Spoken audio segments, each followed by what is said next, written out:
Good morning, everybody. Good morning, ma'am. Yes, today we are going to start June Current Affairs, Part 2. I think we have discussed 25 questions in the last. Good morning, ma'am. Good morning, everybody. Yes. Last class में हमने जून के current 25 questions discuss कर लिए थे, उसको आज हम further discuss करने वाले हैं. ठीक है, तो हमारे 25 क्वेश्चन डिस्कस हो चुके थे, तो उसको हम कंटिन्यू कर रहे हैं आगे. Okay, so next question, there are name the person who has been appointed as the chairman of the advisory committee on service provider of insolvency and bankruptcy board of India. पहली बात तो ये कि कभी कभी एग्जाम में IBPI की abbreviation के बारे में भी पूछा जा सकता है. तो IBPI की एब्रीविएशन क्या है? Insolvency and bankruptcy board of India. पहली बात तो ये हो गई. अब दूसरा क्वेश्चन उन्होंने क्या पूछा है? दूसरा क्वेश्चन उन्होंने ये पूछा है आपसे, कौन से पर्सन है? Name the person who has been appointed as the chairman of advisory committee on service provider of insolvency and bankruptcy board of India. तो इसमें हमारा आंसर क्या है? Anybody of you, is it P.R. Ramesh, T.V. Mohan Das Pai, Shri Krishna Kulkarni या बिनॉय? क्या लगता है आपको? The answer is T V. Mohan Das Pai. अब IBPI का काम क्या होता है? पहली बात तो ये, IBPI के चेयरमैन कौन है? हमारे MS साहू. ये बहुत इंपॉर्टेंट क्वेश्चन है बेटा, इसके चेयरमैन जरूर पता होने चाहिए IBPI के, बहुत बार पूछे जाते हैं एग्जाम में. दूसरा क्वेश्चन ये पूछा जा सकता है कि IBPI का काम क्या होता है? IBPI का काम होता है जो भी DRT है या NCLT है उनके केसेस से डील करना. अब ये DRT क्या होता है? DRT होता है बच्चों डेप्ट रिकवरी ट्रिब्यूनल. डेप्ट रिकवरी ट्रिब्यूनल, ठीक है. और हमारा NCLT क्या होता है? National company law tribunal. ठीक है, लॉ ट्रिब्यूनल. कहने का मतलब ये है कि ये दोनों के दोनों किससे डील करते हैं हमारे? मतलब ये आपका IBPI किससे डील करता है? DRT और NCLT के केसेस को हैंडल कौन करता है? IBPI करता है. ये क्वेश्चन पूछा जा सकता है आपसे. IBPI किसके केसेस को हैंडल करता है? DRT and NCLT. अभी DRT क्या है? ये ट्रिब्यूनल है. किसके रिगार्डिंग ट्रिब्यूनल है? जो हमारे बैंक्स के रिगार्डिंग जो भी हमारे केसेस होते हैं उससे डील करता है. ठीक है. और NCLT कंपनीज के रिगार्डिंग आपका ट्रिब्यूनल है. ओके, जैसे इसको एक तरह से फास्ट ट्रैक कोर्ट्स कह सकते हैं. ओके, अब IBPI इन दोनों के केसेस से डील करता है. ओके, तो अगर क्वेश्चन आ जाए एग्जाम में, IBPI deals with the cases of DRT and NCLT. Is it okay बेटा? और IBPI के अगर मेंबर पूछे जाएं, तो IBPI के मेंबर की अगर हम बात करें तो हमारे जो चेयरमैन है वो तो कौन है? हमारे आपका MS साहू है. ठीक है, लेकिन अगर आपसे पूछा जाए ये बेटा बीच बीच में एंटर मत किया करो, जल्दी से आपका सभी एक साथ एंटर कर लिया करो, ये बीच में ना मेरे को प्रॉब्लम रहती है. फिर बीच बीच में आपका जो है, अगर आपका क्लास का टाइम 8 बजे का था तो पहले से ही करते ना. यस सिमरन, लेट कैसे हो गए? यस सिमरन. यस, IBPI जो एस्टैब्लिश हुआ था बच्चे, वो भी लिख लीजिए, 1 अक्टूबर 2016. एस्टैब्लिश ऑन 1 अक्टूबर 2016. इसका एस्टैब्लिशमेंट ईयर भी जरूर पता होना चाहिए. ठीक है. और अगर मैं बात करूं इसके मेंबर की, तो IBPI के अंदर मेंबर कितने होते हैं बेटा? 10 मेंबर्स होते हैं. How many members are there? 10 members are there. तो जल्दी से देखिए, अभी मैंने आपको क्या बताया कि हमारा सबसे पहली चीज तो ये हो गई कि IBPI के आपका जो है चेयरमैन कौन है? MS साहू है. ठीक है. IBPI एस्टैब्लिश कब हुआ था? 1 अक्टूबर 2016 को. ओके, IBPI के अंदर मेंबर्स कितने होते हैं? 10 मेंबर्स होते हैं. ओके, IBPI किसके केसेस से डील करता है? DRT and NCLT. DRT मतलब डेप्ट रिकवरी ट्रिब्यूनल एंड NCLT मतलब national company law tribunal. Clear है? इनके केसेस से डील करता है. इंसॉल्वेंसी के रिगार्डिंग जितने भी केसेस होते हैं उनसे डील करता है. Is it okay? यस और no everybody? Can we move further? Yes, ma'am. Okay, beta. The next we are having, the next question is, Arun Singhal was appointed as the CEO of which organization recently? और अरुण सिंघल अभी CEO बने हैं कौन सी organisation के? सबसे पहली organization है agriculture and processed food product export development authority. दूसरी ऑर्गेनाइजेशन है central drug standard control organization. तीसरी है food corporation of India. Fourth one is food safety and standard authority of India. क्या लगता है बेटा आपको? Food safety and standards. Food safety and standards. Very good. Food safety is the right answer. Very nice. FSSAI. ठीक है, बिल्कुल ठीक कह रहे हो बेटा. आंसर आपका बिल्कुल ठीक आंसर है. आपको पता है अब इससे रिलेटेड और कौन से क्वेश्चन पूछे जा सकते हैं कि FSSAI was established, ये गवर्नमेंट ऑफ इंडिया ने बनाया था किसके अंडर, कौन से एक्ट के under? Food and safety standard act. Food safety standard act 2006 के अंडर. ठीक है, 2006 के अंडर इसको एस्टैब्लिश किया गया था. अब कभी कभी जरूरी नहीं है, ये तो अरुण सिंघल तो इसके कौन बने? सीईओ बने. लेकिन इसके ऑर्गेनाइजेशनल चार्ट में कभी कभी आपसे ये भी पूछा जा सकता है कि इसकी चेयरमैन कौन है. चेयरमैन है हमारी इसकी रीटा टियोटिया. रीटा टियोटिया. ठीक है, इसको मैं ठीक से लिख देती हूँ. पहले तो टी लिख लेना है बेटा. क्या लिख लेना है? टी. रीटा टियोटिया. ठीक है, रीटा टियोटिया. ये इसकी कौन है? चेयरमैन है. कई बार चेयरमैन के रिगार्डिंग भी पूछा जा सकता है आपसे. जरूरी नहीं है कि सीईओ आपका पूछा जाएगा. सीईओ हो सकता है वो खुद बता दे और पूछ ले आपसे कि who is an chairman of FSSAI. नाम से पता चल रहा है ये आपका गवर्नमेंट ने, हेल्थ डिपार्टमेंट ने एक ऑर्गेनाइजेशन एस्टेब्लिश की थी under FSSAI food safety and standard act 2006 के अंडर, जिसके लिए आपका for promotion and safety of food standards के लिए. क्लियर है? तो नाम से पता चल रहा है. तो इसके चेयर, एक तो इसका एस्टेब्लिशमेंट और इसके चेयरमैन, और तीसरी चीज इसका हेडक्वार्टर. इसका हेडक्वार्टर है बेटा न्यू दिल्ली में. हेडक्वार्टर कहाँ पर है इसका? न्यू दिल्ली में. Is it okay? Yes everybody, all of you? Yes. Yes, ma'am. Yes, ma'am. उसके बाद हमारा नेक्स्ट क्वेश्चन है,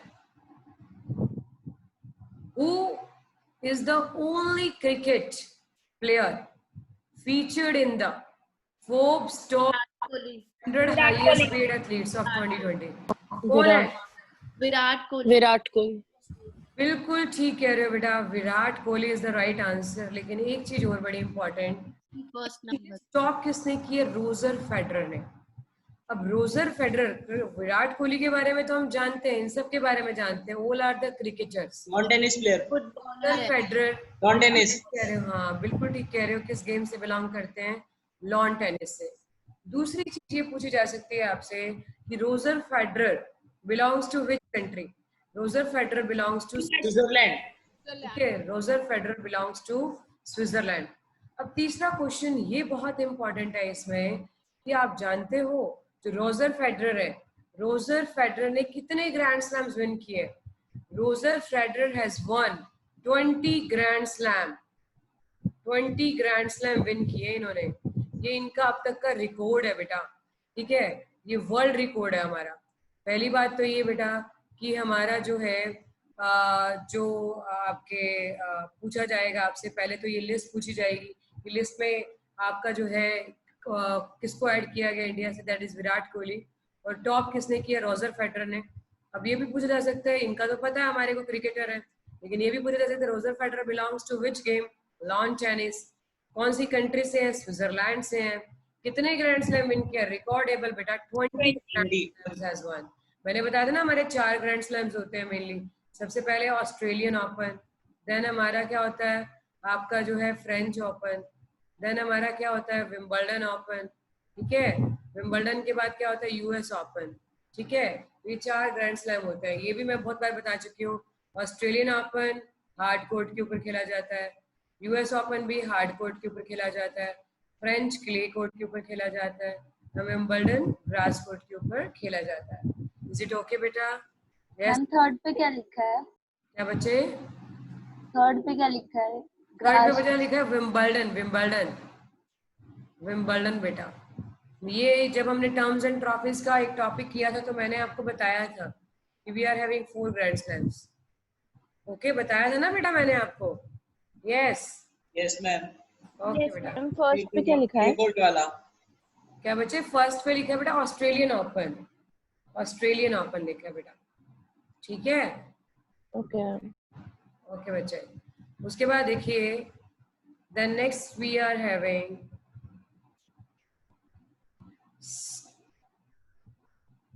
Shehan Madushanka who was in news recently belongs to which sport? अब देखो जो आपका रिसेंट लाइमलाइट में होते हैं तो उनके रिगार्डिंग क्वेश्चन जरूर पूछा जाता है। Shehan Madushanka who was in news recently belongs to which sport? कौन से स्पोर्ट से बिलोंग करते हैं? नाम सुना है आप लोगों ने इसका? Yes. Is it football? Is it cricket? Is it tennis? Is it basketball? Have you heard about? Yes, anybody of you? Ma'am cricket. बिल्कुल श्रीलंका का क्रिकेटर है ठीक मैम। जवाब है बेटा, बिल्कुल ठीक श्रीलंका जवाब का है। क्रिकेटर है। वेरी गुड बेटा, very good, very nice. Sri Lanka से बिलोंग करते हैं, बहुत अच्छे। क्रिकेटर है, डॉपिंग टेस्ट में पकड़े गए थे, ठीक है? अच्छा एक बात का डॉपिंग टेस्ट से मुझे याद आया, एग्जाम में बहुत बार ये भी क्वेश्चन पूछा जाता है, वाडा के regarding, world anti doping association. मैंने आपको हेडक्वार्टर बता रखे हैं, हेडक्वार्टर मेमोरी से लर्न किए थे। वर्ल्ड एंटी डोपिंग एजेंसी का हेडक्वार्टर कहाँ पर है? एनीबॉडी? कहाँ पर है? मॉन्ट्रियल बेटा, वेरी गुड, मॉन्ट्रियल। मॉन्ट्रियल मतलब मॉन्ट्रियल कहाँ पर है? कनाडा में है। मैंने आपको ऐसे नहीं लर्न करवाया था कि सिविल एविएशन में किसका सिलेक्शन हो गया? ICAO, Monty. ठीक है? और आपका क्या हुआ लेकिन एंटी डोपिंग टेस्ट में वो पकड़ा गया। कौन? मोंटी। ऐसे लर्न किया था ना हमने, ठीक है? अच्छा एक नाडा भी है, नेशनल लेवल पर नाडा भी है, मतलब नेशनल एंटी डोपिंग एजेंसी। ठीक है बेटा, इसका हेडक्वार्टर कहाँ पर है? न्यू दिल्ली। इसका मैंने बताया था कि सुनील शेट्टी को इसका क्या brand we have discussed. Okay बेटा, तो ये दोनों हेडक्वार्टर्स भी इंपॉर्टेंट है क्योंकि उसी से रिलेटेड क्वेश्चंस पूछे जाते हैं। कोई भी क्वेश्चन हो तो उसी से रिलेटेड क्वेश्चंस ही आते हैं एग्जाम के अंदर। Then next we are having बेटा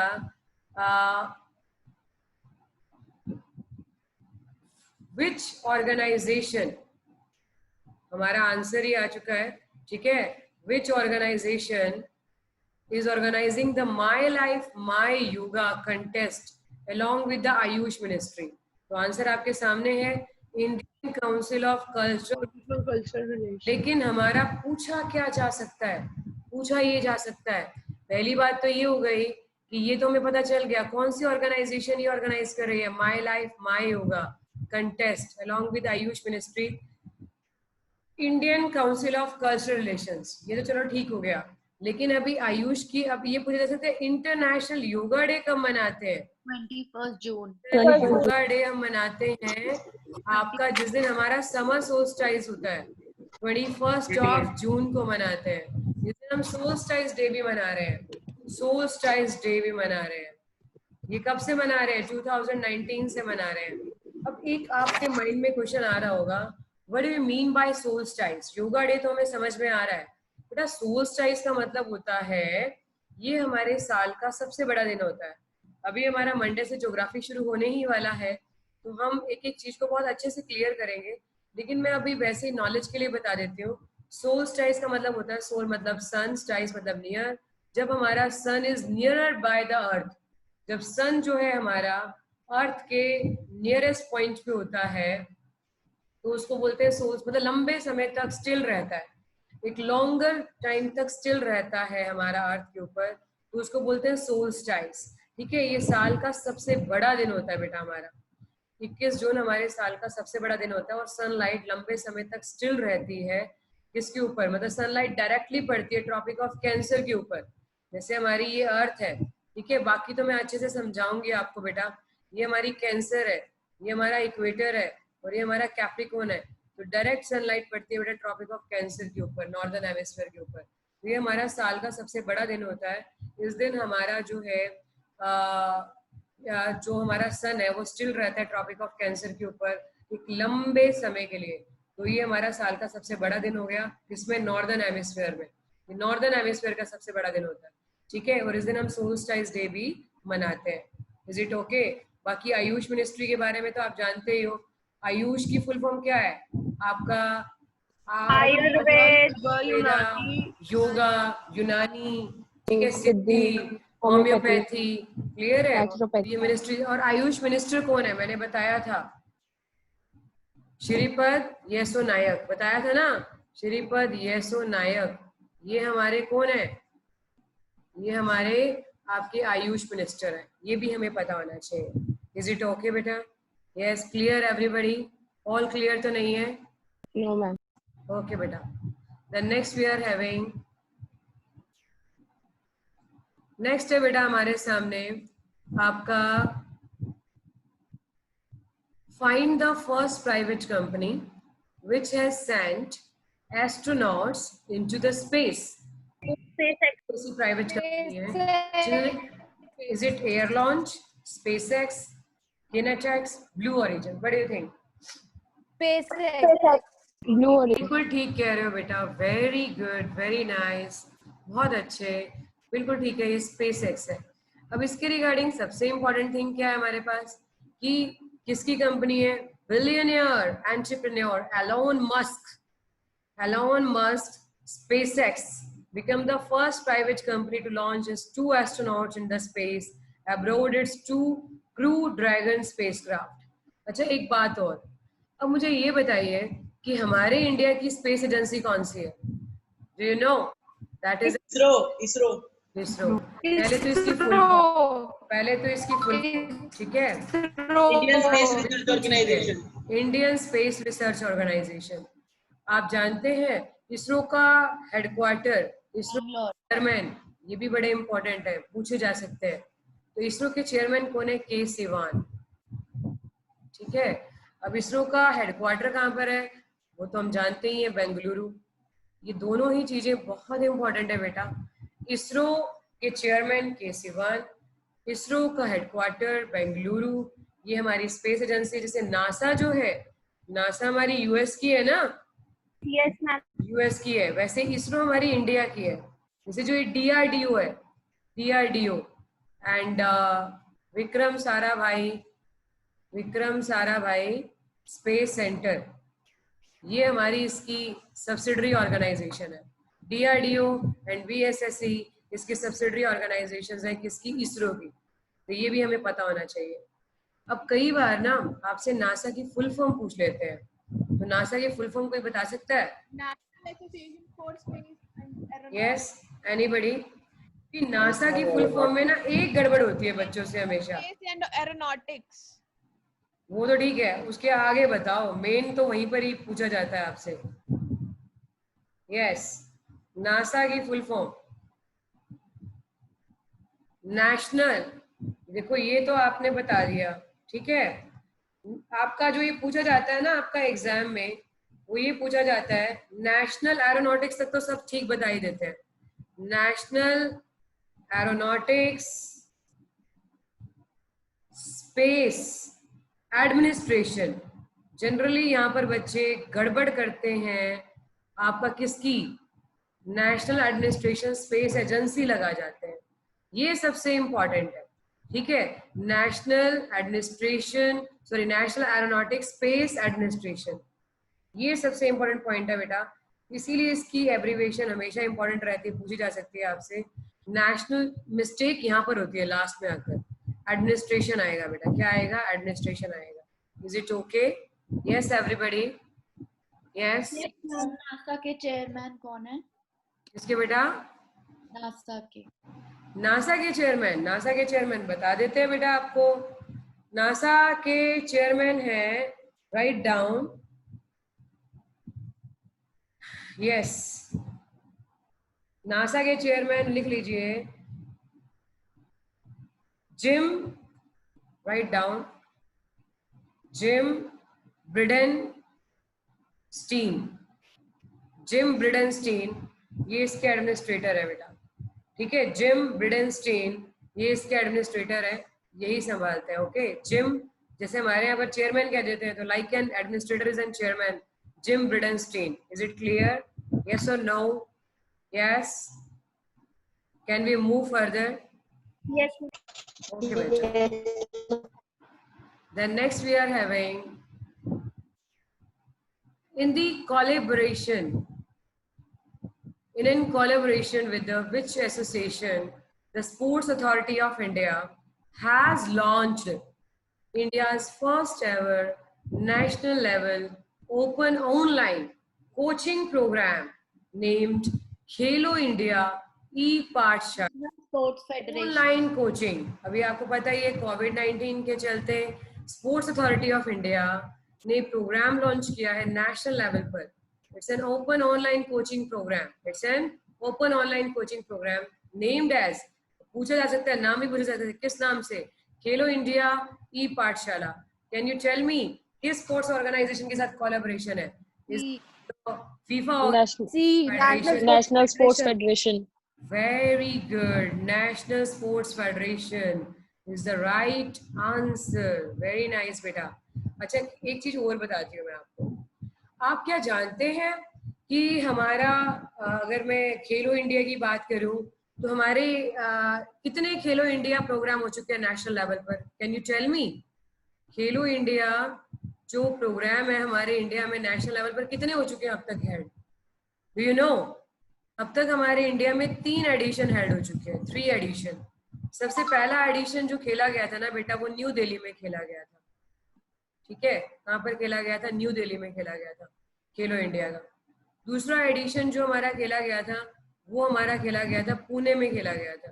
कहाँ पर खेला गया था? पुणे में खेला गया था। और जो तीसरा एडिशन 2019 में खेला गया था वो हमारा असम गुवाहाटी में, ठीक है, असम में खेला गया था।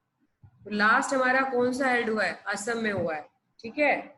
कहाँ पर हुआ है? हमारे 3 एडिशन खेलो इंडिया के खेले गए हैं नेशनल लेवल पर, जिसमें जितने भी स्कूल्स के स्टूडेंट्स हैं they can participate in Khelo India, ठीक है। तो हमारे 3 एडिशन खेले गए हैं बेटा अभी तक। कितने एडिशन खेले गए हैं? 3 एडिशन खेले गए हैं खेलो इंडिया के। पहला न्यू दिल्ली में, दूसरा पुणे में। अगर लास्ट पूछे आपसे तो लास्ट कहाँ पर खेला गया? जल्दी से बताइए। असम, ठीक है। अब इसमें जो विनर था, सबसे ज्यादा अवार्ड विन किए थे वो हमारा, इसको हम खेलो इंडिया यूथ गेम्स के नाम से भी जान सकते हैं, ठीक है। इसको यूथ गेम्स से भी जानते हैं। इसको पहले खेलो इंडिया स्कूल गेम्स के नाम से भी जाना जाता था, इसको खेलो इंडिया यूथ गेम्स के नाम से भी जानते हैं। और इसको पहले खेलो इंडिया यूथ, आपका खेलो इंडिया स्कूल गेम्स के नाम से भी जाना जाता था, ठीक है। जो पहला इवेंट हुआ था बेटा ये 2018 में हुआ था, ये फिर उसके बाद 2019 में हुआ था, ये 2020 में हुआ था। जनवरी के अंदर ये खेला जाता है। और आप जानते हो कि असम में सबसे ज्यादा हमारे जो है अवार्ड्स किसने विन किए थे? कोई बता सकता है मुझे? यस, कोई बता सकता है? Yes, anybody? अच्छा, अभी तो एक चेंज और भी आया है, अभी एक खेल और भी इंट्रोड्यूस हुआ था आपका, जो है खेलो इंडिया यूनिवर्सिटी गेम्स के नाम से। Do you know? University games जानते हो आप? खेलो इंडिया यूनिवर्सिटी गेम्स। यस, खेलो इंडिया यूनिवर्सिटी आ जाए तो यूनिवर्सिटी गेम्स कहाँ पर? हमारे ओडिशा में हुए थे बेटा। ये इसका पहला ही एडिशन था। यूनिवर्सिटी गेम्स का अगर आ जाए, खेलो इंडिया यूनिवर्सिटी गेम्स का, तो ये पहला ही एडिशन था, ओडिशा में खेला गया था। कहाँ पर खेला गया था? ओडिशा में। इसमें तो सबसे ज्यादा टाइटल महाराष्ट्र के थे, ठीक है। और लेकिन ओडिशा में सबसे ज्यादा टाइटल किसके थे? ओडिशा में सबसे ज्यादा टाइटल जो जीते थे, ओवरऑल टाइटल जीता था पंजाब ने। ओवरऑल टाइटल किसने जीता था? पंजाब ने। इज इट ओके बेटा? यस, यहाँ तक क्लियर है? देखो खेलो इंडिया के अभी तक 3 इवेंट, देखो मैं दोबारा से बता रही हूँ आपको, खेलो इंडिया के अभी तक 3 एडिशन हुए। एक पहला न्यू दिल्ली में, then Pune, then last Assam में। यूनिवर्सिटी गेम्स का, खेलो इंडिया का यूनिवर्सिटी गेम्स का पहला एडिशन हुआ था ओडिशा में 2020 में, ठीक है, जिसमें ओवरऑल विनर रहा था पंजाब। क्लियर? अब एक चीज और, हमारे स्पोर्ट्स मिनिस्टर कौन है? Anybody tell me, sports minister कौन है? Can anybody will tell me कौन है स्पोर्ट्स मिनिस्टर हमारे? यस, रिजिजू, किरण रिजिजू, ठीक है, किरण रिजिजू। ये बड़ा ही इंपॉर्टेंट पॉइंट है, ये हमारे स्पोर्ट्स मिनिस्टर हैं, that we should have in knowledge, बहुत बार पूछे गए हैं। किरण रिजिजू स्पोर्ट्स मिनिस्टर हैं हमारे, किरण रिजिजू, ये बहुत बार पूछा गया, ठीक है। बाकी बीसीसीआई के बारे में तो आप जानते ही हो, बीसीसीआई का जो आपके प्रेसिडेंट है वो कौन है? प्रेसिडेंट कौन? सौरव गांगुली। Very good, Sourav Ganguly. अच्छा एक चीज और बताओ, सौरव गांगुली तो हमारे इसके बीसीसी के प्रेसिडेंट हो गए, लेकिन आईसीसी के जो प्रेसिडेंट है वो कौन है? शशांक मनोहर, ठीक है, शशांक मनोहर, क्लियर है? शशांक मनोहर, क्लियर है? Is it okay? अब हम चलते हैं आगे। बीसीसीआई, आईसीसीआई का हेडक्वार्टर कहाँ पर है? ये भी मैंने बताया था हेडक्वार्टर्स के अंदर, जल्दी से बताइए। Dubai. Abu Dhabi. Dubai, very good, Dubai is an headquarter of ICC.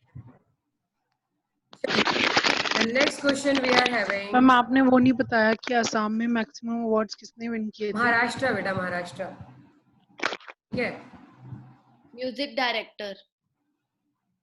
Khan passed away, हाँ वेरी गुड, क्या बात है। पहले ये आई थिंक ये हमने पहले क्वेश्चन किया है ना हमने, वाजिद खान से रिलेटेड लास्ट क्लास में किया था ना, वाजिद खान से रिलेटेड क्वेश्चन हम कर चुके हैं। चलो कोई बात नहीं, चलते हैं नेक्स्ट क्वेश्चन के ऊपर। The next question we are having,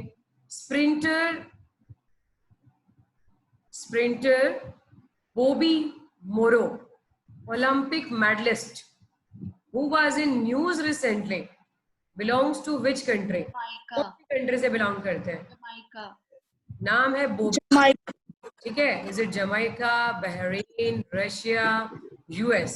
तो हमारा जो राइट आंसर है, राइट आंसर इज यूएस बेटा, ठीक है, राइट आंसर इज। अब नेशनलिटी अमेरिकन, मतलब अमेरिका से बिलोंग करते हैं, पहली चीज तो ये हो गई। कई बार वो ये पूछ सकते हैं कौन सी कंट्री से बिलोंग करते हैं, वो तो खैर पता चल ही गया, यूएस से। गेम मतलब कौन सा गेम खेलते हैं? स्प्रिंटर है। He died of natural causes at the age of 84 in his home in San Benito, Texas. लेकिन अब एक चीज बड़ी इंपॉर्टेंट आपसे मैं पूछती हूँ, जो कि हम अपनी प्रीवियस क्लासेस में कर चुके हैं, कौन बताएगा मुझे बेटा जमैका की कैपिटल? मैंने मेमोरी टेक्निक से आपको लर्न करा रखी है। किंगस्टन। किंगस्टन। किंगस्टन। यस, मैंने बताया था ना, जैम किंग्स का खरीदा, वो भी टर्न भर। अब देखो आप बिना ऑप्शंस के बता रहे हो। फिर है उसके बाद बहरीन, बहन को रेन में पोर्टोनोवो। नहीं, रूस गई थी। लेने गए थे बहन को, तो बहन रूठ गई थी। लेकिन की तो क्या थी? बहन को रेन में लेने गए थे, तो बहन को क्या करना पड़ा था? Manama, very good. रशिया की कैपिटल क्या है? Moscow, very nice. And US की कैपिटल क्या है? Washington DC. यूएस की भी क्या बताइए? हाँ, वाशिंगटन डीसी। तो यूएस की तो बताने की जरूरत ही नहीं है, ठीक है। चलते हैं अब आगे। वेरी गुड, अच्छा लगा कि आपको सबको लर्न है कैपिटल्स। नेम द वर्ड्स, और कल आपका एक ऑनलाइन क्विज है, कल आपका एक ऑनलाइन क्विज रहेगा स्टैटिक जीके का, ठीक है। ये मैं आपको अभी इन्फॉर्म कर दिए देती हूँ। देखते हैं उसमें सबसे ज्यादा आंसर्स कौन देगा।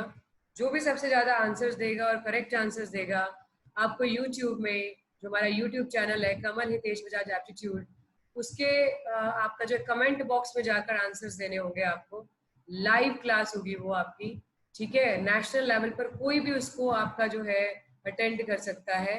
उसमें आपका बिजनेस जीके से रिलेटेड सुधा मैम आपसे क्वेश्चन पुट करेंगी, एंड स्टैटिक जीके से रिलेटेड मैं क्वेश्चन पुट करूंगी, जिसका सिलेबस जो रहेगा, जिसमें हमारा रहेगा, जैसे हमारा हमने जो लाइन वाइज जो टॉपिक किए, जैसे करेंसीज की, जैसे कैपिटल्स किया वर्ल्ड का, इंडिया मैप का, देन हमारा जो है हमने आपका जो हेडक्वार्टर्स किए, देन हमारे टर्म्स एंड ट्रॉफीज किया, ठीक है। और जैसे हमारा national parks and wild life sanctuaries हो गया, ठीक है। ये सारे के सारे टॉपिक्स क्लियर आपका जो है उसमें रहेंगे हमारे, ओके, क्विज के अंदर। तो लेट्स सी कि अभी तक जो हम पढ़ते आ रहे हैं कि हमने कितना अच्छे से प्रिपेयर किया। That will be live class बेटा, let's see who is going to perform well, and जो भी अच्छे से perform करेगा, that he or she will be given prize, okay, from Bajaj Coaching Center. Okay, तो be ready. सिलेबस मैंने आपको बता ही दिया है, वो हम सब कर चुके हैं. अब देखना है कि कौन इसको कितना अच्छा इम्प्लीमेंट. टाइमिंग्स आपके पास मैसेज आ जाएगा बच्चे, ठीक है? Okay. 99% that will be in the evening. Okay. Yes. Name the world's largest contact tracing. Aarogya Setu recently बना है. Very good, very good. अच्छा, अब एक चीज आपको, एक बात बड़ी इंपॉर्टेंट. अब क्वेश्चन आपसे पता है क्या पूछा जाएगा? आरोग्य सेतु तो हम सब जानते हैं, ये भी हम सब जानते. आरोग्य सेतु अगर मैं मई तक की बात करूँ ना, तो मई तक तो 9 करोड़ लोगों ने इसको, आपका जो है मई तक की बात कर रही हूँ, 9 करोड़ लोगों ने इसको क्या कर लिया था, आपका इस ऐप को डाउनलोड कर लिया था. सबसे ज्यादा सब्सक्राइब्ड ऐप थी ये. अब ये पूछा जा सकता है कि आरोग्य सेतु डेवलप्ड बाय, आरोग्य सेतु पहली बात तो ये 12 लैंग्वेजेस में अवेलेबल है. दूसरी डेवलप्ड बाय, ये बहुत इंपॉर्टेंट पॉइंट है, नेशनल इंफॉर्मेटिक्स सेंटर. एग्जाम में क्वेश्चन ऐसे ही आते हैं, वो आपसे थोड़ा सा लिटिल बिट घुमाकर क्वेश्चन पूछते हैं. Developed by national informatics centre under the ministry of electronics and information technology. देखो, मिनिस्ट्री भी पूछी जा सकती है आपसे, किस मिनिस्ट्री के अंडर. ये दूसरा ये भी पूछा जा सकता है कितनी लैंग्वेजेस में अवेलेबल है. तीसरा ये भी पूछा जा सकता है कि किसने डेवलप किया, नेशनल इंफॉर्मेटिक्स सेंटर ने डेवलप किया. अच्छा बच्चे, अब एक बात और बड़ी इंपॉर्टेंट मैं आपसे पूछने वाली हूँ. अब मुझे कौन बताएगा electronics and information technology minister कौन है हमारे? Anybody? Yes, anybody of you? Ravishankar Prasad. Very good बेटा, वेरी गुड. किसने आंसर दिया? यस, हम Kartik. Very good Kartik. Ravishankar Prasad. Ravishankar Prasad is the ministry of electronics and information technology. बहुत अच्छे. तो आई होप कि यहाँ तक हमें समझ में आ ही गया होगा. तो the next question we are having, the next question we are having, Kheer Bhawani Mela is celebrated in which state और यूटी? कौन से स्टेट में ये खीर भवानी मेला सेलिब्रेट किया जा रहा है? Is it Andaman and Nicobar, UP, Jammu Kashmir? Very good बेटा, very good. Jammu and Kashmir. अच्छा, एक बात बताइए, यूपी का फेमस बता सकते हो आप? एक सेकेंड. जम्मू एंड कश्मीर, बिल्कुल ठीक है, इसका राइट आंसर है. ठीक है, जम्मू एंड यूपी का फेमस कुंभ मेला है, पता है आपको? Yes ma'am. अच्छा, एक अभी अभी लाइमलाइट में था, हमने लास्ट क्लासेस में क्वेश्चन आंसर्स में किया, राज पर्व. ये कहाँ का फेस्टिवल है? राज पर्व. पूरी. बिल्कुल ठीक कह रहे हो, ओडिशा. ठीक है, राज पर्व ओडिशा का फेमस फेस्टिवल है. जैसे हम करते हैं ना, जैसे अगर मैं करूं, जैसे बिहू है, बिहू एक फेस्टिवल है जो कहाँ पर हमारा असम में मनाया जाता है, बिहार में भी मनाया जाता है. ठीक है, जैसे खर्ची पूजा है, खर्ची पूजा ये कहाँ होता है? खर्ची पूजा, खर्ची पूजा कहाँ होता है? खर्ची पूजा, खर्ची बिहार. हाँ, बिहार वगैरह में होती है. अच्छा, जैसे एक दुर्गा पूजा है, दुर्गा पूजा कहाँ होती है? दुर्गा पूजा बंगाल. बंगाल में होता है. ठीक है, ओके. तो I will provide you the list of all the जो important events of all the states. ठीक है, तो ये हम करेंगे. अच्छा, पोंगल कहाँ मनाया जाता है? Pongal very good, Kerala. ठीक है, गुड, वेरी नाइस. चलिए अब आगे चलते हैं बेटा हम. Yes, next very important question again. Name the special micro credit facility scheme. Micro. अच्छा, एक चीज और, ये क्वेश्चन बहुत बार पूछा जा सकता है, खासकर बैंक्स में ये हमें चीजें पता होनी चाहिए. बैंकिंग एग्जाम के अंदर माइक्रो क्रेडिट का कंसेप्ट सबसे पहले कहाँ से इंट्रोड्यूस हुआ था? बांग्लादेश से. किसने किया था? मोहम्मद यूनुस. उसके लिए उनको नोबेल प्राइज भी दिया गया था. क्या दिया गया था? नोबेल प्राइज भी दिया गया था. माइक्रो क्रेडिट क्या होता है? स्मॉल लेवल पर क्रेडिट प्रोवाइड करना। क्या करना? स्मॉल लेवल पर क्रेडिट प्रोवाइड करना, मतलब इसका लिमिट होता है 50,000 तक, ठीक है। 50,000 तक हमारा माइक्रो क्रेडिट होता है। माइक्रो क्रेडिट का मीनिंग यही होता है, स्मॉल लेवल पर लोन प्रोवाइड करना। This concept was introduced from Bangladesh. Bangladesh ग्रामीण बैंक एक था हमारा, उसने इंट्रोड्यूस किया था, मोहम्मद यूनुस ने किया था। The name of the person was Mohammad Yunus. जिसको स्मॉल लेवल पर लोन चाहिए उनको प्रोवाइड किया जाए। तो ये नोबेल प्राइज विनर रह चुके हैं हमारे। तो माइक्रो क्रेडिट तो आपको समझ में आ ही गया होगा, क्योंकि ये छोटी छोटी टर्म समझनी बड़ी जरूरी होती है कि बैंकिंग, जब हम बारी बैंकिंग की क्लासेस होंगी then I will clear each and everything to all of you, but अभी क्वेश्चन आंसर समझने के लिए ये चीजें पता होनी चाहिए। Micro credit facility scheme launched by ministry of housing. हाँ जी बेटा, पीएम सर, क्या कह रहे हो बेटा? रिया आप street vendor Atmanirbhar Nidhi. Answer बता। पीएम हाँ हाँ हाँ, बिल्कुल बिल्कुल ठीक कह रहे हो बेटा। स्वनिधि या Nidhi? Svanidhi. Svanidhi, very good. Launched by ministry of, बिल्कुल ठीक कह रहे हो बेटा। आंसर बिल्कुल आप करेक्ट कह रहे हो, very nice. Svanidhi is an right answer. अब चीज जो मैं बताने वाली हूँ वो देखिए। Launched by ministry of housing and urban affairs for providing affordable loans to street vendors. पहली बात तो ये पूछी जा सकती है कि लोन्स किसके लिए हैं, तो हमने क्या ध्यान देना है? स्ट्रीट वेंडर्स के लिए। ये लोन किसके लिए है आपका? स्ट्रीट वेंडर्स के लिए। दूसरी बात आपसे वो ये पूछ सकते हैं कि housing and urban affairs minister कौन है? Anybody? Housing and urban affair minister कौन है? यस। नरेंद्र सिंह तोमर। नहीं बेटा, housing and urban affair minister हमारे कौन है? That is an Hardeep Singh Puri. Hardeep Singh Puri ये हमारे state housing and urban affairs minister है। जो हमारे नरेंद्र सिंह तोमर है ना बेटा, वो एग्रीकल्चर मिनिस्टर है, ठीक है। एग्रीकल्चर मिनिस्टर है कौन? नरेंद्र सिंह तोमर, ठीक है। इज इट ओके बेटा? Yes yes ma'am. ओके बच्चे। तो ये स्कीम है पीएम प्रधानमंत्री स्वनिधि स्कीम, जिसमें स्ट्रीट वेंडर्स को लोन प्रोवाइड किया जाएगा। उसके बाद नेक्स्ट क्वेश्चन है हमारे पास, the government plans to provide Kisan credit card to how many dairy farmers under special drive from 1st June to 31st July 2020 के बीच में किसान क्रेडिट कार्ड के थ्रू डेयरी फार्मर्स को 1.5 करोड़। किए जाएंगे। कितना? 1.5। Yes, the right answer is 1.5 crore. Very nice. अब हमारा next question, this model scheme was prepared bye. पहला क्वेश्चन ये पूछा जा सकता है कि ये स्कीम किसने प्रिपेयर की? नाबार्ड ने। किसने की? नाबार्ड ने। पहली चीज तो ये हो गई। This model scheme was prepared by NABARD on the recommendation of RV Gupta committee. तो किसकी रिकमेंडेशन पर? आरवी गुप्ता कमेटी, ठीक है।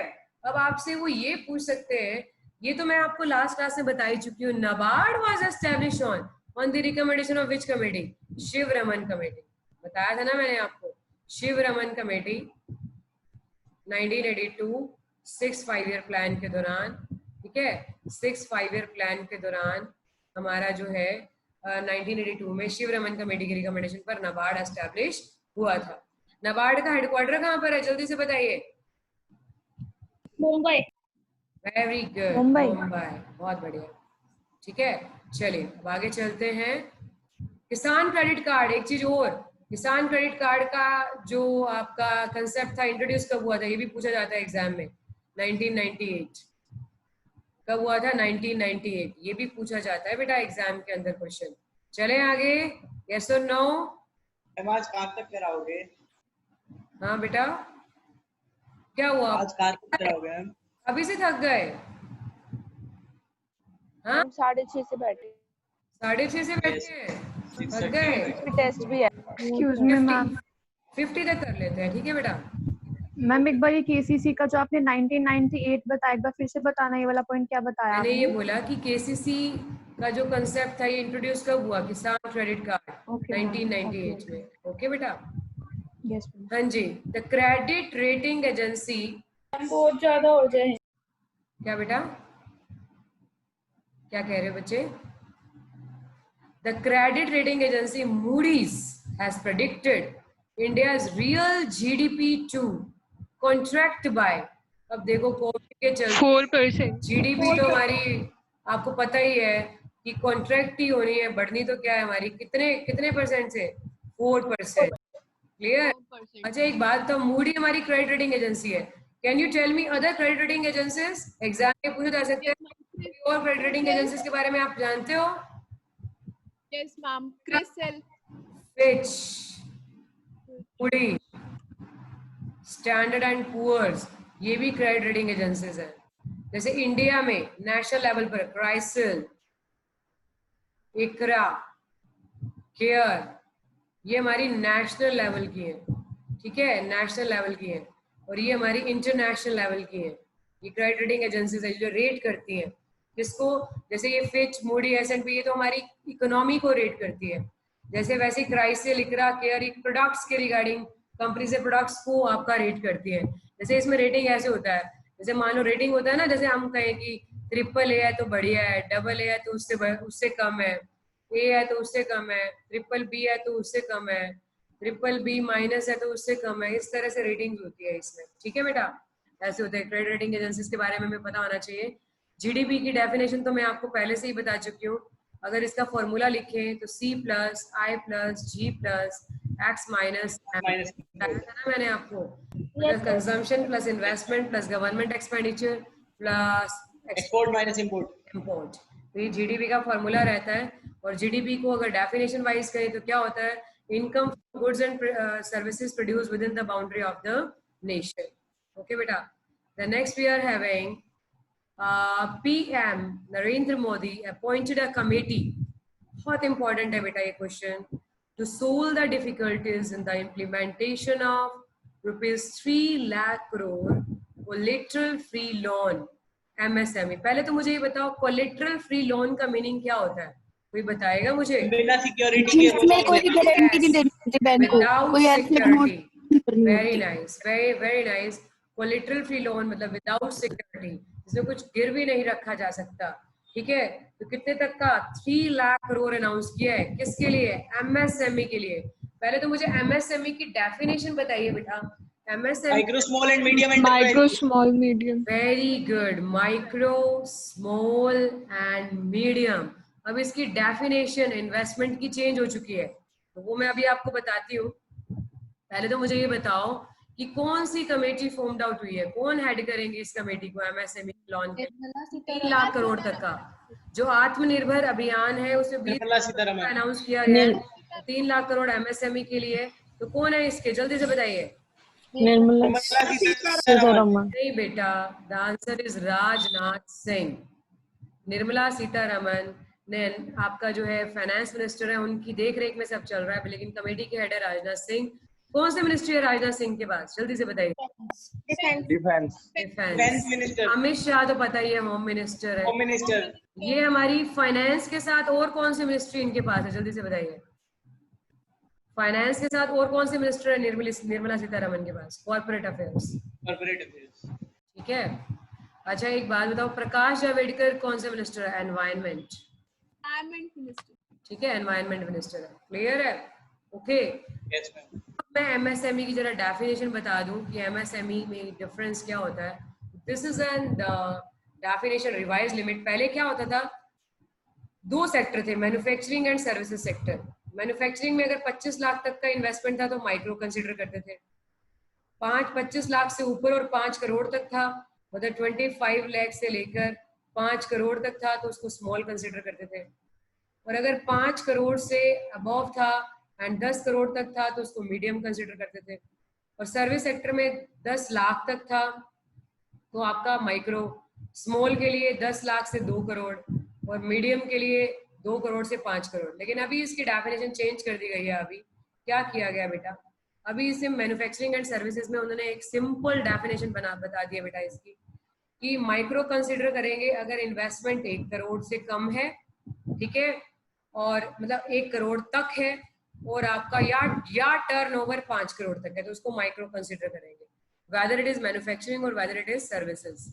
और स्मॉल के लिए इन्वेस्टमेंट 10 करोड़ है या टर्नओवर 50 करोड़ तक है, मतलब 1 करोड़ से लेकर 10 करोड़ तक इन्वेस्टमेंट है।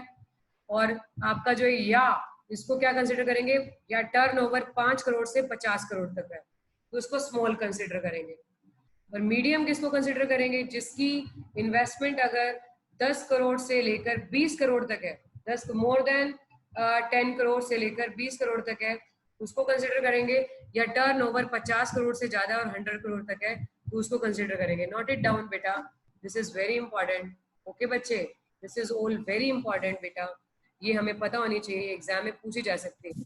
पहले तो ये होता था कि भाई 25 लाख तक को हम कंसिडर करते थे माइक्रो मैन्युफैक्चरिंग में, और 10 लाख, लेकिन अभी क्या है, ये क्राइटेरिया चेंज हो गया है। 1 करोड़ मतलब आपका 1 करोड़ या टर्नओवर 5 करोड़ उसको माइक्रो, या स्मॉल में क्या होगा, इन्वेस्टमेंट 10 करोड़ तक की या टर्नओवर 50 करोड़ तक का।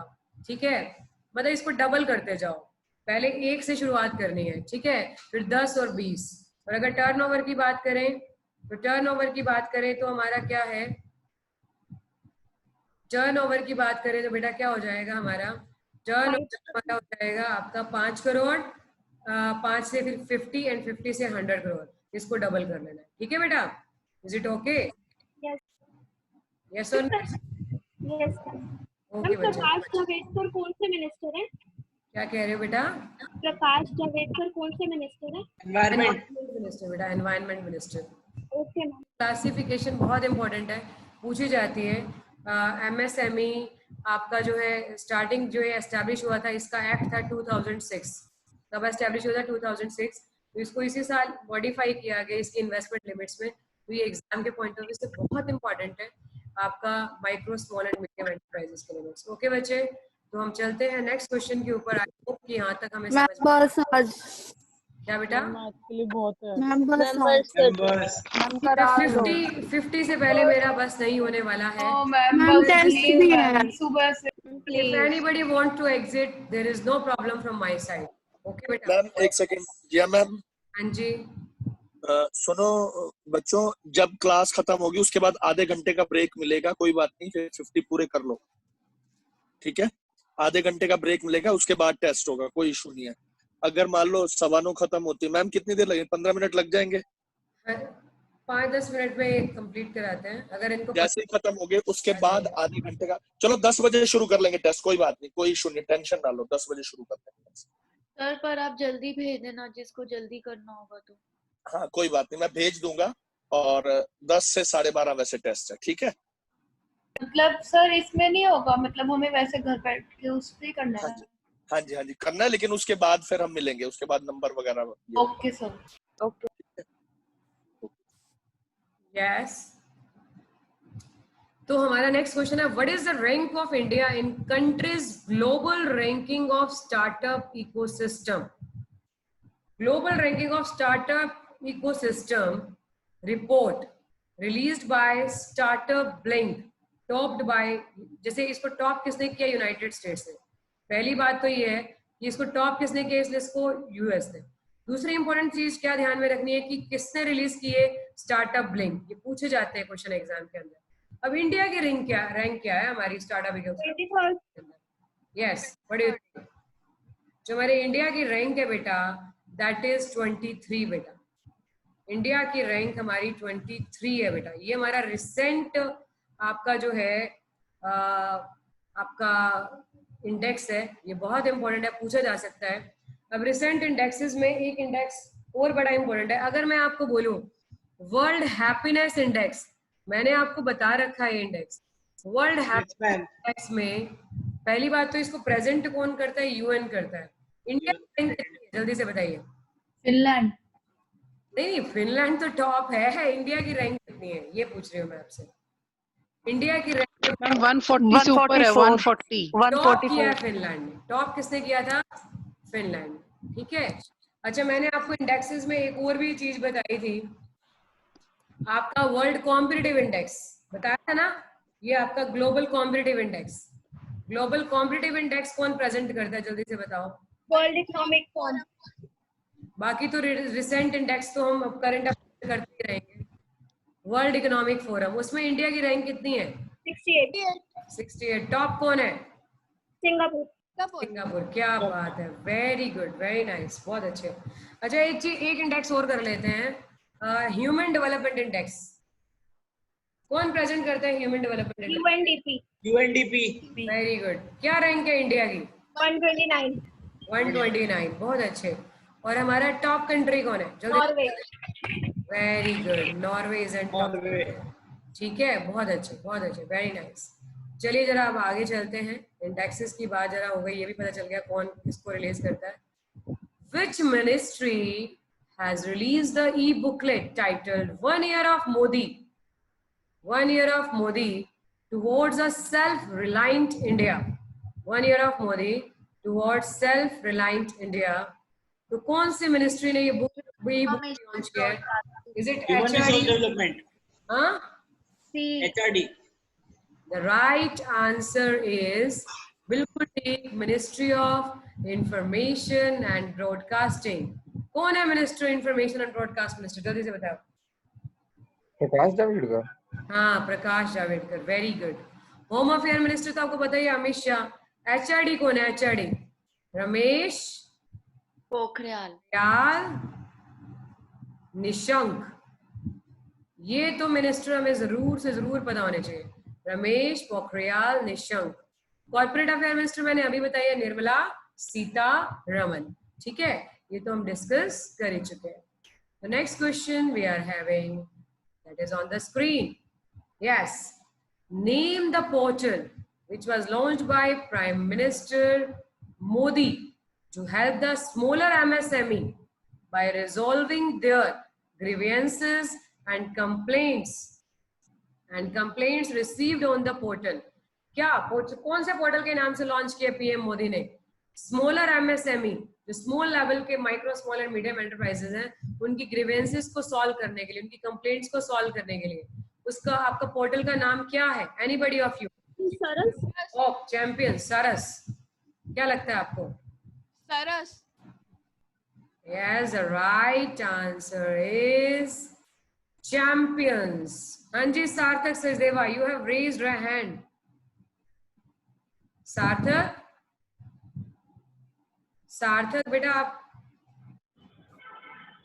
हाँ जी, कुछ पूछना चाह रहे हो बेटा? No ma'am. आई थिंक गलती से हो गया है ना? Yes ma'am. फुल फॉर्म है क्रिएशन एंड हारमोनियस एप्लीकेशन। इसकी जो ये एब्रीविएशन है ना, ये ध्यान देनी है बेटा आप लोगों ने। Creation and harmonious. Harmonious relation बनाने के लिए आपका ग्रीवेंसेस तो सॉल्व करने ही पड़ेंगे। तो creation and harmonious application of modern processes for increasing the output and national strength. ठीक है, ये इसकी फुल फॉर्म है। एग्जाम में अगर इसकी एब्रीविएशन आती है तो अगर एक बार हमने गो थ्रू हो जाएंगे ना, तो एग्जाम के अंदर ऑप्शंस तो आते ही हैं, तो ऑप्शंस को देखकर हम आराम से बता सकते हैं।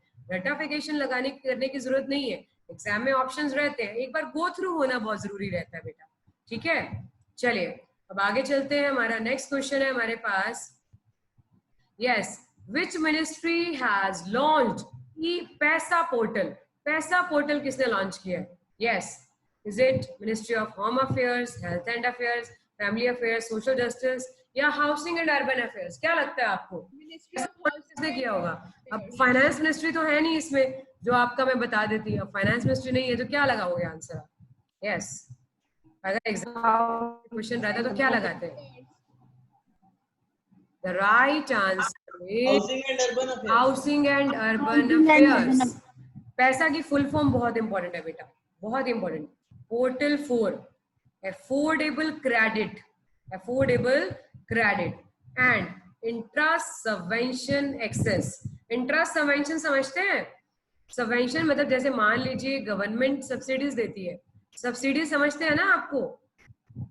सब्सिडीज होता है बेटा गवर्नमेंट आपका financial aid to the customer, that is called word subsidy. जैसे मैं एग्जांपल के लिए आपको बताऊं कि मान लो अगर गवर्नमेंट ने लोन दिया है किसी फार्मर को 7% इंटरेस्ट के ऊपर, तो सबवेंशन का मतलब होता है कि भैया, वो कहते हैं कि भाई भैया, उन्होंने उनको एक ऑप्शन दिया, भाई दिसंबर तक आप इसको चुका दो, दिसंबर 2020 तक आप इसको चुका दो, 2% इंटरेस्ट सब्सिडी मिलेगी, मतलब 5% के हिसाब से इंटरेस्ट देना पड़ेगा। तो interest subvention access. Portal 4 affordable credit and interest subvention access, ठीक है, सस्ते दामों पर लोन प्रोवाइड करवाना। तो electronic platform for quicker processing of loans, ये एक इलेक्ट्रॉनिक पोर्टल है जिसके ऊपर एक क्विकर लेवल पर लोन प्रोवाइड किए जाएंगे। लेकिन कौन सी योजना के अंडर? दीन दयाल अंत्योदय योजना, नेशनल अर्बन लाइवलीहुड मिशन। वो आपसे ये पूछ सकते हैं किस योजना के अंडर? दीन दयाल अंत्योदय योजना के under, national urban livelihood mission, ये पूछ सकते हैं आपसे, ठीक है। या इसकी आपकी एब्रीविएशन पूछ लेंगे तो भी हमें पता होना चाहिए। और पैसा की एब्रीविएशन भी बहुत इंपॉर्टेंट है, फुल फॉर्म हमें जरूर पता होनी चाहिए। Portal for affordable credit and interest subvention access. Is it clear? I hope हमें समझ में आ गया होगा। यस और नो? क्लियर है? Yes ma'am. Home affair minister हम Yes, बात कर ma'am. चुके हैं। Health and family affair minister कौन है? जल्दी बताओ। Harshvardhan. Doctor Harshvardhan. Harshvardhan, very good, Harshvardhan. अब कुछ समय में हमारे को सारे के सारी कैबिनेट मिनिस्ट्री, सारे के सारे सीएम ऑन द टिप्स हो जाएंगे। Social justice and empowerment minister कौन है? जल्दी से बताओ। थावर चंद गहलोत, ये हमारे social justice and empowerment minister. और हाउसिंग एंड अर्बन अफेयर बता ही चुके हैं, हरदीप सिंह पुरी, ये हम पहले डिस्कस कर चुके हैं। चलिए नेक्स्ट क्वेश्चन के ऊपर चलते हैं जरा हम। मैम सोशल जस्टिस की कौन है? सोशल जस्टिस है बेटा थावर चंद गहलोत, थावर चंद गहलोत, ठीक है बेटा। अच्छा, कौन सी ऐसी इंडियन स्टेट है जिसने डिक्लेयर किया internet as an fundamental right? Goa. Kerala. Very good, the right answer is Kerala. Kerala ने इंटरनेट को फंडामेंटल राइट डिक्लेयर किया। देखो अभी तक तो हम पॉलिटी के अंदर फंडामेंटल राइट अपने पढ़ते ही आ रहे थे, रेफरर के नाम से पढ़ते आ रहे थे ना, रेफरर के नाम से। Right to equality, freedom, exploitation, religion, education and cultural rights, remedies, ये तो हम करते ही आ रहे थे, ठीक है। लेकिन केरला ने इसको फंडामेंटल राइट डिक्लेयर कर दिया। Only the state is the Kerala. Kerala के सीएम कौन है? जल्दी से बताइए। Pinarayi Vijayan. Pinarayi Vijayan. Don't take it. Don't mark on the screen. And Tamil Nadu के CM, जल्दी से बताइए। पलानी स्वामी, ठीक है। और प्रमोद सावंत कहाँ के? और महाराष्ट्र के तो पता ही है, उद्धव ठाकरे, ठीक है। चलिए उसके बाद नेक्स्ट क्वेश्चन है हमारे पास। कोंडा पोचम्मा सागर, नाम थोड़ा मुश्किल है लेकिन क्वेश्चन बड़ा इंपॉर्टेंट है। Konda Pochamma Sagar project was inaugurated in which state? ये भी लाइमलाइट में था। क्यों था लाइमलाइट में? क्या रीजन था इसका? Yes, is it Tamil Nadu, Karnataka, Andhra Pradesh और Telangana? What do you think? Telangana. इसके नाम से एक टेम्पल भी है, कोंडा पोचम्मा के नाम से एक टेम्पल भी है। कर्नाटका। ये हमारा किस स्टेट में? आंध्र प्रदेश। ये हमारा तेलंगाना में। एक्चुअली ये जो प्रोजेक्ट है ना, ये इरिगेशन प्रोजेक्ट है। इरिगेशन प्रोजेक्ट है, पहली बात तो ये होगी। कौन सा प्रोजेक्ट है ये? इरिगेशन प्रोजेक्ट है, ठीक है। तेलंगाना में सिचुएटेड है। अब जरा इसके बारे में और जान लेते हैं। कोंडा पोचम्मा सागर प्रोजेक्ट, पहली बात तो ये to fulfil the irrigation, drinking water and other requirement of the people. Godavari water से पानी छोड़ा जाएगा, will be pumped to the highest level to the Konda Pochamma Sagar reservoir as a part of Kaleshwaram project, ठीक है। जो गोदावरी रिवर है उससे आपका पानी छोड़ा जाएगा, कौन से? कोंडा पोचम्मा सागर रिजर्वियर के पार्ट में। Is it clear? तो that's why that was in the limelight, ठीक है। तो ये हमें पता होना चाहिए, कई बार वो रिवर के रिगार्डिंग पूछ सकते हैं। तो गोदावरी रिवर, ओके बेटा। गोदावरी रिवर जिसको हम साउथ गंगा के नाम से जानते हैं, ये पेनिनसुलर इंडिया की सबसे बड़ी रिवर कही जाती है बेटा, गोदावरी रिवर। इसको हम साउथ गंगा के नाम से भी जानते हैं। क्लियर है? ओके बेटा। The next we are having, name the longest express way of India. which is likely to be completed 2021. Expressway क्या होता है? सबसे हाई रेटेड रोड होता है. Is it Yamuna expressway, express, Himalayan express या पूर्वांचल एक्सप्रेसवे? जल्दी से बताइए कौन सा सबसे लॉन्गेस्ट एक्सप्रेसवे है बनने जा रहा है. अच्छा, लॉन्गेस्ट एक्सप्रेसवे से पहले मुझे ये बताओ, लॉन्गेस्ट हमारा हाईवे कौन सा है? हमारा सबसे बड़ा highway NH1 NH1 Delhi to Amritsar. NH44. NH44. पहले इसको हम NH7 कहते थे. ये बेटा श्रीनगर से कन्याकुमारी तक है. श्रीनगर से लेकर कन्याकुमारी. अभी हमारी ज्योग्राफी शुरू होने ही वाली है. ज्योग्राफी के अंदर सारे हाईवेज, एक हमारा गोल्डन क्वाड्रिलेटरल है, एक इसको हम बोलते हैं नॉर्थ. NH44 को हम बोलते हैं नॉर्दर्न साउदर्न कॉरिडोर. ठीक है, इसको हम बोलते हैं नॉर्दर्न साउदर्न कॉरिडोर. ठीक है, ओके. तो ये हमारा हम इसके अंदर करेंगे, गोल्डन क्वाड्रिलेटरल के अंदर हम ज्योग्राफी की क्लासेस में इसको फर्दर क्लियर करेंगे. तो सबसे बड़ा हाईवे बेटा NH44 है, श्रीनगर से लेकर कन्याकुमारी तक. जैसे मान लीजिए ये हमारा इंडिया है, तो ये सीधी सड़क है नीचे, ऊपर से लेकर नीचे तक. ठीक है, NH44 क्लियर है. तो ईस्टर्न वेस्टर्न नॉर्दर्न साउदर्न ये सारे कॉरिडोर क्लियर करेंगे हम. अब हमारा जो मैं पूछने वाली थी वो आपसे, वो ये क्वेश्चन पूछने वाली थी, कौन सा सबसे बड़ा एक्सप्रेसवे है? That is an Purvanchal expressway. Expressway आपका हाई रेटेड रोड होता है, लेकिन हाईवेज में जरूरी नहीं है कि वो हाई रेटेड हो. ठीक है, 340 किलोमीटर का होगा. ये गाजीपुर टाउन को कनेक्ट करेगा स्टेट कैपिटल लखनऊ से. ठीक है, स्टेट कैपिटल लखनऊ से. The next question we are having, yes, name the which country has proposed to the idea of G7+3. और उसका नाम आने वाले टाइम में वो D10 कर दो. अभी तो G7 है, G7 ने रिकमेंड किया है, ठीक है, कि इसको D10 बना दिया जाए. तो कह रहे पहले तो ये कह रहे कि किस कंट्री ने ये आइडिया प्रपोज किया है? US. UK very good, US ने आइडिया प्रपोज किया है. ठीक है. अच्छा, आप जानते हो कि किसको किसको ऐड करने की बात कही जा रही है? US ने करे या यूके ने? यूएस ने रिकमेंड किया बेटा, प्रपोज द आइडिया. लेकिन ऑप्शन में डी है. करना, किसको ऐड करने की बात की गई है? Do you know? Ma'am option तो डी है. मैम ऑप्शन में डी दे रखा है. नहीं, सॉरी, यूके ने प्रपोज, इंग्लैंड है ना मैम? यूके ने, सॉरी, यूके ने प्रपोज किया था. एक्चुअली मैं क्या पूछना चाह रही थी कि D10 में कौन सी कंट्रीज है? मतलब यूएस ने कहा है कि D10 में किन कंट्रीज को आपका ऐड किया जाना चाहिए, ये प्रपोजल है बेटा, ये कह रही हूँ. ठीक है, यस, कौन बताएगा? अच्छा, एक बात बताओ, India, Australia, south Korea and Russia. कौन सा? India, Australia, south Korea and Russia. India, Australia, बिल्कुल ठीक कह रहे हो. इंडिया, ऑस्ट्रेलिया, और क्या बोला आपने? South Korea and Russia. Russia yes. Add करनी है ऐड बेटा, 3 ही ऐड करनी है.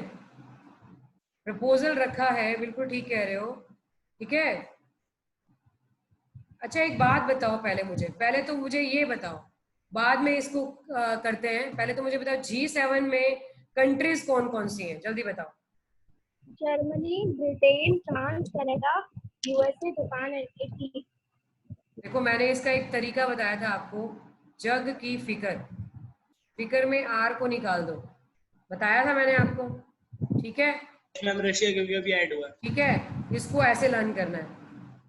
क्लियर है? कैसे लर्न करना है हमारा?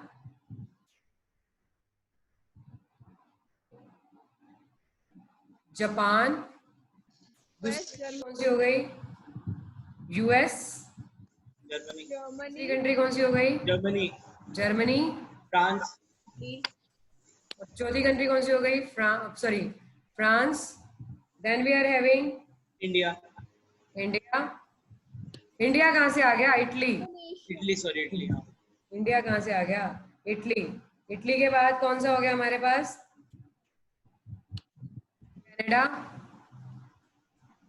कनाडा के बाद क्या हो गया? यूके, ये 3 थे। अगर रशिया ऐड कर दे तो क्या हो जाएगा? G8। G8।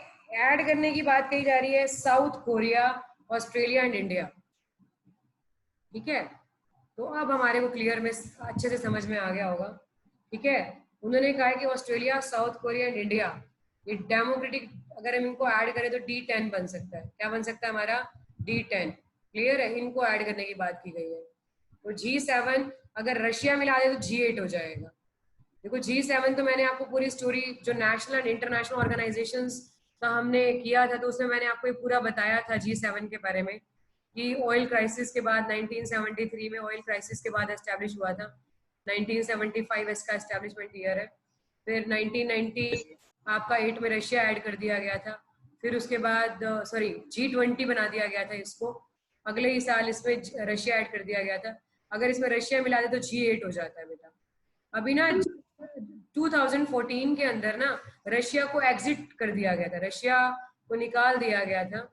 इसलिए आपका क्रीमियन, क्योंकि इसने क्रीमिया का अनेक्सेशन किया था रशिया ने, तो उसके चलते रशिया को एग्जिट कर दिया गया था G8 ग्रुप से। क्लियर है, लेकिन यूएस ने प्रपोज किया कि रशिया को वापस ऐड कर लिया जाना चाहिए। 2020 में इन्होंने प्रपोजल दिया है, ये भी हमें पता होना चाहिए। ठीक है, और 3 कंट्रीज कौन सी ऐड करने की बात की गई है? India, Australia and South Korea. ठीक है, कौन सी? India, Australia and South Korea. Clear है मैम, तो अभी रशिया है मेंबर या नहीं है? प्रपोजल रखा है बेटा उसको ऐड करने का, तभी तो ये G10 बनेगा ना 7 से। अगर ये होता तो फिर 11 नहीं हो जाता बेटा। क्लियर है? Okay ma'am, yes ma'am. उसके बाद देखिए the next we are having who has been appointed as the new president of Confederation of Indian Industry? Anybody of you? Confederation of Indian Industry बहुत पुरानी organization है। It's an 125 years old organization that आपका जो है make norms for and all companies। ठीक है, तो इसके जो अपॉइंट किए गए हैं नए प्रेसिडेंट कौन किए गए, जल्दी से बताइए। Anybody? उदय कोटक। Yes, उदय very कोटक। good, बहुत बढ़िया। The right answer is Uday Kotak. बहुत अच्छे। The last question for today. I hope all of you are very happy because 6:30 से आपकी क्लास चल रही है। Very good बेटा, आपके पेशेंस की दाद देनी पड़ेगी। बहुत अच्छे। Which Indian writer has won 2020 Commonwealth Short Story Prize for Asia region for the story The Great Indian Tea and Snakes? जल्दी से बताइए। नीना अलेक्जेंडर। हाँ, कोई बताएगा मुझे? Is it Varsha Adalja, Meena Alexander, Kritika Pandey, Smita Agarwal? तो मैं ही बता देती हूँ। राइट, कृतिका पांडे कहाँ से है? रांची से। इनकी ये भी पूछी जा सकती है कौन से स्टेट से है। ठीक है, रांची। रांची किसकी कैपिटल है, जल्दी बताओ। झारखंड। यस, तो कल मिलते हैं ऑनलाइन क्विज के साथ।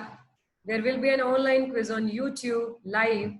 ठीक है, and keep please answer on the in the comment box. देखते हैं कौन सबसे अच्छा परफॉर्म करता है। All the best everybody. Now you are having a break of I think half an hour. कितने? 10 बजे का बोला ना? 45 मिनट्स। 10 o'clock का बोला है ना? तो ठीक है, बाय एवरीवन। किसी को यहाँ तक कोई डाउट? बाकी इसको नेक्स्ट क्लास में कंटिन्यू करेंगे। ओके बच्चा? Yes ma'am ma'am. लीव करना है या फिर